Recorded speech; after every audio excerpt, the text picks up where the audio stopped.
जंगबंदी के बावजूद ईरान पर अमेरिकी हमले के दौरान ईरान ने अमेरिका को बड़ा सरप्राइज़ दे दिया।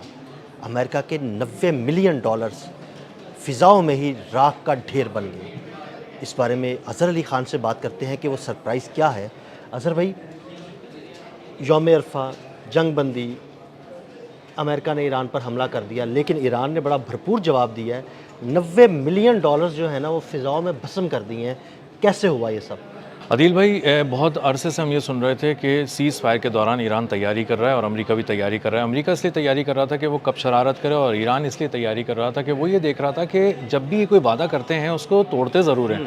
तो अगर ये हमें हालत अमन में रखने की कोशिश कर रहे हैं सीज़ फायर के अंडर में, तो ये कहीं ना कहीं से अचानक हमला आवर होंगे और रात के अंधेरे में होंगे और हमें सरप्राइज़ देने की कोशिश करेंगे। इसीलिए उन्होंने कहा कि सरप्राइज़ आप नहीं देंगे, सरप्राइज़ हम देंगे। बिल्कुल, और उन्होंने दिया भी, और उन्होंने दे दिया, और सुबह सुबह दे दिया और अचानक दे दिया। और उन्होंने क्या किया कि उन्हें अंदाज़ा था कि जब भी कभी हमला होगा आबनाए हुर्मुज़ की तरफ से तो होना बहुत मुश्किल हो गया है। तो उन्हें ये था कि ये किसी तरह की एयर स्ट्राइक करने की कोशिश करेंगे, और एयर स्ट्राइक के जवाब में उन्होंने बहुत ही ज़बरदस्त एक जादुई, एक मरबूत और एक कॉम्प्रिहेंसिव किस्म का निज़ाम बिछाया हुआ था, और जो एयर सर्वेलेंस का भी था और एयर डिफेंस का भी था।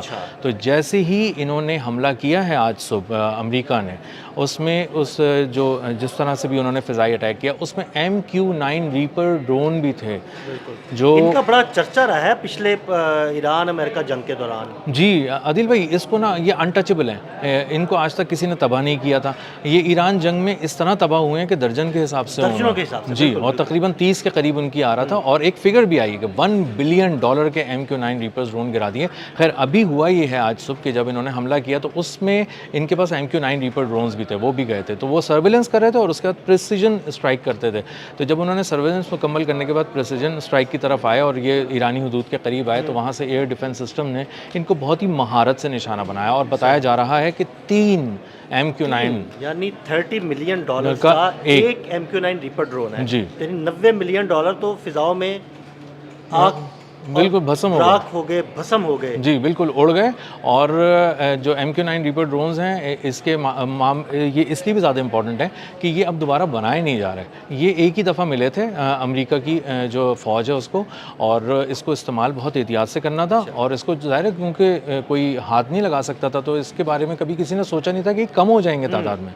लेकिन ईरान से जंग छेड़ने के बाद ये ऐसे तबाह हुए हैं कि जैसे पत्ते झड़ते हैं दरख्त से ख़ज़ां के मौसम में, इस तरह से आगे इनकी लाशें गिरी हैं, और कहाँ कहाँ ये हैक कर लिए गए, कहाँ कहाँ उतार लिए गए, तबाह कर लिए गए। 2-3 स्टोरीज तो हमने ऐसी भी की कि उनके ड्रोन जो हैं वो फिजाओं में उड़ते थे और गायब हो जाते थे। जी, ऐसे ही है। वो 7700 का एक वो सिग्नल देते हैं अपने हेडक्वार्टर्स को, और बताते हैं कि कमांड सेंटर को कि मेरे सिग्नल्स जा रहे हैं, मैं गायब होते जा रहे हैं, और मुझे समझ में नहीं आ रहा मैं किस तरफ जा रहा हूँ, और आप मेरी मदद करें, आप मेरी मदद करें, आप मेरी मदद करें। और ये कहते कहते कहते गायब। और मैं बड़ा हैरान हूँ कि ईरान के पास कोई ऐसा जैमिंग सिस्टम भी मौजूद है कि वो अमेरिका के MQ-9 रीपर ड्रोन को भी जो है ना वो जैम कर दे। बिल्कुल ऐसा ही है, और इससे भी ज़्यादा महंगा इनके पास था आदिल भाई, MQ-4C ट्राइटॉन। वो था $240 मिलियन का एक ड्रोन। तैयारा है जी, बिल्कुल तैयारा है, और वो पूरे पूरे ओशंस को देखता है, समंदरों की वसतों में उसकी निगाहें हर तरफ होती हैं। और वो 52,000 फुट की बुलंदी पे जा रहा था, आबनाए हुर्मुज़ के ऊपर था। नीचे आना शुरू हुआ 9,000 फीट तक आया, नॉर्थ ईस्ट की तरफ मुड़ा, और उसके बाद गायब हो गया। और नॉर्थ ईस्ट पे ईरान है। ईरान ने कभी नहीं कहा कि हमने इसको कहीं से बुला लिया, अगवा कर लिया, या अपना हैक कर लिया। लेकिन जो 5th फ्लीट है उनका, जो तैनात है मशरिक़ वस्ता में अमरीकी फोर्सेस का, उसके 2 हेलीकॉप्टर्स उड़े, और वो इसकी तलाश में गए, और कहा कि ये ज़िंदा या मुर्दा जिस हालत में भी है MQ-4C ट्राइटॉन चाहिए, क्योंकि ये टेक्नोलॉजी भी है ना कि अगर ये किसी और इंजीनियरिंग हो जाती है ना। बिल्कुल ऐसी है, इसीलिए उसको ढूंढने गए थे। ना उसकी लाश मिली, ना वो ज़िंदा हालत में मिला, और कहीं भी नहीं मिला। और अब ये हुआ ये कि आज सुबह सुबह निहार मुँह उन्होंने अपने 3 जो है वो MQ-9 रीपर ड्रोन्स, जो इंतहाई महंगे भी थे, नायाब भी थे, दोबारा मिलने भी नहीं हैं, 30 पहले ही तबाह हो चुके हैं $1 अरब के, और अब उस $1 अरब में आप मज़ीद जब $90 मिलियन ऐड करेंगे तो आपको पता चलेगा कि तादाद भी बढ़ गई और माली नुकसान भी बढ़ गया। और असल में फ़िज़ाई जो गुरूर था वो ईरान की फ़िज़ाओं में जो है वो बिखेर के रख दिया ईरान ने, अमेरिका का फ़िज़ाई गुरूर।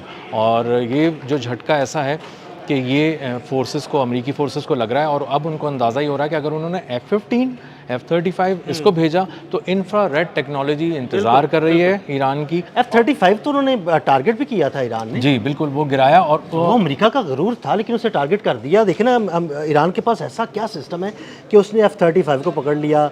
MQ-9 रीपर ड्रोन्स हैं, वो अमेरिका के हाथ से निकलते जा रहे हैं, आराम से ईरान उन्हें काबू कर रहा है। तो इसीलिए अब ईरान की फ़िज़ाओं में कोई जंगी तैयारा भी नहीं भेज रहा है अमेरिका। नहीं भेज सकता। ये यूएस की इंटेलिजेंस की रिपोर्ट है कि इन्होंने बहुत ही मरबूत किस्म की एक हिकमत अमली बनाई है और वो टेक्नोलॉजी बनाई है और हर किस्म के तैयारे को हिट करने के लिए अलग अलग किस्म का मिसाइल तैयार किया है और वो एक ख़ास मिसाइल फायर करते हैं ख़ास तैयारे के लिए। पहले वो पढ़ते हैं कि कौन सा तैयारा, अगर F-35 आ गया है मिसाल के तौर पे तो वो अंधाधुंध मिसाइल नहीं फायर कर देते एयर डिफेंस की सूरत में। उन्हें पता है कि रडार्स के सिग्नल काम नहीं करेंगे, इंफ्रारेड के ज़रिए उसका पता लगा के उसको वहाँ पे निशाना बनाया जाता है और एक ख़ास किस्म का मिसाइल है वही वहाँ से फायर किया जाता है और वो हीट को फॉलो करता हुआ जाता है और वहाँ से जाके उसकी दुम पे टकराता है और उसको तबाह कर देता है। F-15 और F-35 का मामला यही हुआ है और ये स्टेल्थ टेक्नोलॉजी है और ये 115 अरब डॉलर इस टेक्नोलॉजी को डेवलप करने पे लगाए गए थे। वो 115 अरब डॉलर 2040-45 तक के लिए थे कि हमें अब ज़रूरत नहीं पड़ेगी, वो सब ख़त्म हो गया है, 2026 में ही ख़त्म हो गया, ऑब्सलीट हो गई है और अब उसको वो दोबारा से पढ़ना शुरू किया, उन्होंने देखना शुरू किया और उसकी रिसर्च शुरू की कि हम किस तरह इसको अब स्टेल्थ टेक्नोलॉजी का कोई अपग्रेडेड वर्जन लेकर आएँ ताकि हम अपने तैयारों को महफूज रख सकते हैं। अज़हर भाई, जो F-35 की टेक्नोलॉजी थी या जो टेक्नोलॉजी MQ-9 रीपर ड्रोन की है, आखिर ऐसा कौन सा निज़ाम है ईरान के पास जिससे वो आसानी जो है ना इस टेक्नोलॉजी को पकड़ लेते हैं, और क्या ये निज़ाम ईरान का अपना बनाया हुआ है या किसी दोस्त मुल्क ने दिया है? असल में इसको बहुत स्टडी किया ईरान ने और ईरान ने स्टडी करके ये कहा कि जब भी कभी ईरान पे हमला करना होगा तो आप आएंगे हमेशा फ़िज़ाओं से। अब फ़िज़ा में आप क्या भेजेंगे? सबसे पहले आप अपना गुरूर भेजेंगे ताकि मैं डर जाऊँ फ़ौरन ही। तो ईरान को डराने के लिए उन्होंने F-15E और F-35 जो उनके दो तैयारे थे, इसके ज़रिए उन्होंने हमला किया। अब इसको ज़ाहिर स्टेल्थ टेक्नोलॉजी और इसको अंधाधुंध तो आप निशाना नहीं बना सकते एयर डिफेंसेस के ज़रिए। तो उन्होंने ईरान ने ये किया कि इसको पढ़ कर रखा था। उन्हें को पता था कि अगर हम रडार्स के ज़रिए पता लगाएंगे तो वो रडार के तमाम सिग्नल्स को जज़्ब कर लेगा। F-35 अपनी कोटिंग में जो स्पेशल कोटिंग उसके ऊपर हुई है और वो वापस नहीं आएंगे तो हमें पता ही नहीं चलेगा। तो उन्होंने इसको पढ़ने के लिए सैटेलाइट का सहारा भी लिया, उसके साथ साथ उन्होंने एक इंफ्रारेड टेक्नोलॉजी का सहारा भी लिया और उसके बाद उसको निशाना बनाया। अब इसके बारे में कहा यह जाता है कि ये उनको रशिया और चाइना ने मिलकर ये मदद की और इनको समझने में भी मदद की और आखिरकार उनको एक ऐसा एयर डिफेंस सिस्टम उनके पास लाके इंस्टॉल किया गया जिससे अमेरिका को बहुत बड़े बड़े सरप्राइजेज़ मिले। और अमेरिका को सच बात यह है कि अमेरिका को नहीं अंदाज़ा था, वो एक डोनाल्ड ट्रंप एक सिनेमैटिक वॉर को एंजॉय करना चाह रहे थे जो 3-4 दिन में एक बड़ी स्क्रीन पे कॉफ़ी का मग लिए वो बैठे हों और देख रहे हों, लेकिन हुआ कुछ और। उनको सरप्राइजेस जब देने शुरू किए ईरान ने तो अंदाज़ा हुआ कि ईरान आपको पढ़ रहा था पहले से, उसको देख रहा था, स्टडी कर रहा था। भाई सिर्फ ईरान नहीं पढ़ रहा था, ईरान के दोस्त ममालिक एक्चुअली पढ़ रहे थे। रशिया पढ़ रहा था, चाइना पढ़ रहा था और बहुत सारी मदद जो है ना रशिया और चाइना की तरफ से ईरान को मिली है, बहुत गैर मामूली किस्म की मिली है। और उस कहते हैं कि जो चाइनीज़ बेदू सिस्टम है उसके ज़रिए, जो सेटेलाइट सिस्टम है उसके ज़रिए जब बड़े बड़े अमरीकी बहरी बेड़ों का नेविगेशन सिस्टम जैम किया गया जो दुनिया में अनटचेबल थे, आप उनके बारे में बात ही नहीं कर सकते थे, जब वो अमरीकी बहरी बेड़े इस तरह से बांध दिए गए उनके के बाद उन पे 17 ज़ावियों से ईरान ने हमला किया और हैरान कर दिया। खुद डोनाल्ड ट्रंप ये कहने में मजबूर हुए कि 17 ज़ावियों से जराल्ड एयरपोर्ट पर हमला किया गया और उसको तबाह कर दिया गया और उसको वापस भेज दिया गया। तो ये एक बहुत बड़ा सरप्राइज़ था और अमेरिका इसके लिए तैयार नहीं था और जाहिर है कि इसके लिए गैर मामूली मदद हासिल है चीन की और रशिया की। और बताते हैं कि रशिया के बहुत से ऐसे डिफेंस सिस्टम हैं जिनके ज़रिए ईरान ने निशाना लगाया, चीन की आँख से देखा और रूस के रशिया के डिफेंस सिस्टम से लगाया। तो रशिया इस वक्त खुलकर खड़ा है।